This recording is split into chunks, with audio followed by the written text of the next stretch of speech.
तर शेतकरी मित्र 22 तारखेपासूनच बंगालच्या उपसागरामध्ये पावसाळी वातावरण आहे. आणि याचा प्रभाव चेन्नई तसेच कर्नाटक या त्या राज्यामध्ये तसेच केरळ या राज्यामध्ये पावसाचा अंदाज आहे. तसेच तेलंगणा या राज्यामध्ये देखील पाऊस आहे 22 तारखेपासून. आणि याचा प्रभाव दिवसेंदिवस काय याच राज्यामध्ये कमी जास्त प्रमाणात वाढतो आणि काही ठिकाणी परत कमी होतो. तर शेतकरी मित्र परत याचा प्रभाव 25 तारखेपासून कर्नाटक या भागामध्ये याचा प्रभाव जास्त पावसाचा प्रभाव जास्त वाढू लागला आहे. आणि बंगालच्या उपसागरामध्ये जे लो प्रेशर तयार झालेले आहे विशाखापट्टणम आणि चेन्नई या भागामध्ये आणि या लो प्रेशरचा प्रभाव हा 27 तारखेला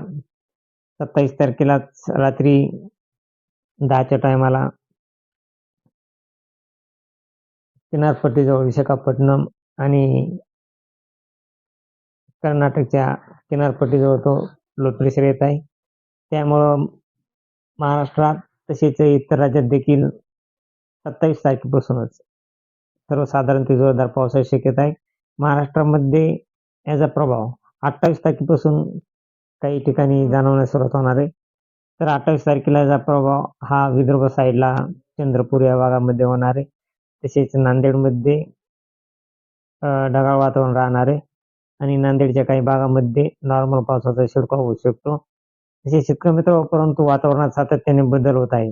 यामुळं महाराष्ट्रात सध्या तरी 28 तारखेपर्यंत कसल्याच प्रकारे पावसाचा अंदाज नाही. फक्त विदर्भ साईडलाच 28 तारखेला थोडा पावसाचा अंदाज दाखवत आहे. आणि महाराष्ट्रामध्ये सध्या तरी 28 तारखेपर्यंत जोरदार थंडी राहण्याचे खूप जास्त संकेत आहेत आणि थंडी एकदम हुडहुडीची थंडी राहणार आहे. आणि त्याचे शेतकरी मित्र परंतु 28 नोव्हेंबरपर्यंत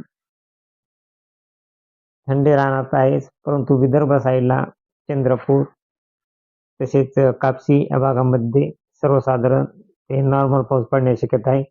आणि नांदेडच्या काही भागामध्ये देखील पावसाची शक्यता आहे. नांदेडच्या काही भागामध्ये पुसद या ठिकाणी नॉर्मल पाऊस पडू शकतो.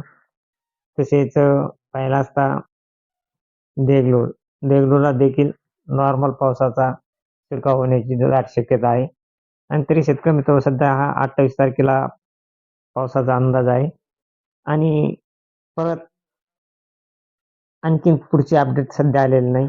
परंतु सध्या तरी एक असा अंदाज दिसतो की हा जो लो प्रेशर आहे विशाखापट्टणम तसेच विजयवाडा आणि भुवनेश्वर या किनारपट्टीवर खूप मोठे जोरदार असे पावसाळी वातावरण आहे आणि लो प्रेशर देखील आहे. आणि या प्रभावामुळे महाराष्ट्रात देखील विदर्भ आणि मराठवाड्यात पाऊस येऊ शकतो. पण सध्या तरी हा पाऊस नाही. पण हा पाऊस पुढील तारखेला 29 आणि 30 नोव्हेंबरला पण त्या भागामध्ये येऊ शकतो. तसेच हा पाऊस डिसेंबर महिन्यामध्ये येऊ शकतो. ही पुढील अपडेट सध्या तरी आलेलं नाही. परंतु नोव्हेंबर महिन्यात तरी पावसाची खूप कमी शक्यता आहे. परंतु हा पाऊस डिसेंबर महिन्यामध्ये येण्याचे जास्त चान्सेस आहेत. तर शेतकरी मित्र आपण आपल्या शेतातील काही जे कामे असतील लागत बिजणं असतील या पावसाच्या अंदाजानुसार करून घ्या. म्हणजे कारण की डिसेंबरच्या आसपास पाऊस येणे डिसेंबरच्या 1 ते 7 डिसेंबरपर्यंत पाऊस येण्याचे दाट संकेत आहेत. आणि तरी तसेच शेतकरी मित्र हा लो प्रेशर जर परत बंगालच्या उपसागरामध्येच विलीन जर झाला तर पाऊस हा येणार नाही. आणि हा जर विशाखापट्टणम आणि विजयवाडा भुवनेश्वर या भागाच्या पृष्ठभागावर जर आला तर पाऊस हा 100% येऊ शकतो मराठवाड्यात आणि विदर्भ साईडला. तर शेतकरी मित्र अशीच रोज ताजी अपडेट पाहण्यासाठी आपल्या चॅनलला सबस्क्राईब आणि लाईक करा. तसेच व्हिडिओ हा आपला जर योग्य वाटला तर व्हिडिओ हा शेअर करा. जय हिंद, जय महाराष्ट्र, जय जवान, जय किसान.